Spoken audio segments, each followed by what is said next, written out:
थले ढलान वाले पासों आवाज़ आई, अल्लाह तहज़नी गम न खा, कद जाला रब्बू की तहता की सरिया, तहकीक तेरे रब ने ए नीचे वाले पासों सरिया, सरियन तो मुश्तके तेरे वास्ते वड्डी नहर चो जी छोटी नहर निकले सरिया उन्होंने आख्या जाता है। बोलो ए तेरे वास्ते अल्लाह ने नहर जारी कर दी है, गम न खा तेरे वास्ते, ए जिन्ना भी माहौल बदलिया तेरे वास्ते किया है। अच्छा उत्थे एक नहर सी सुक्की, बिल्कुल बिल्कुल सुक्की नहर सी।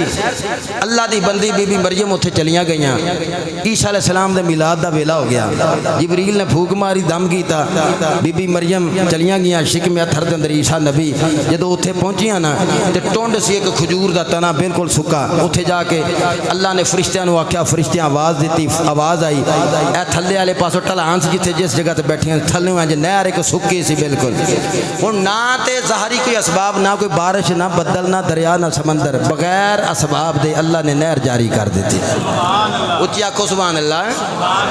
अल्लाह करीम ने ईसा नबी दे भेजन तो पहले एक दलील लोगों वास्ते बनाई भी जे कोई आखे बगैर बाप ते ईसा नबी किवें आ गया है, अल्लाह फरमांदा भी इस नहर अल वेखणगे समझ आ जाएगी जड़ा रब बगैर असबाब दे, ना बदल, ना नेरी, ना मीह, ना दरिया, ना समंदर, ना नेड़े कोई ऐसे सोर्सेज नहीं, वो रब नहर जारी कर सकता है बगैर बाप दे। ईसा अलैहिस्सलाम भी दुनिया ते आ सकते हैं। अल्लाह ने दलील कायम कर दी पहले ही।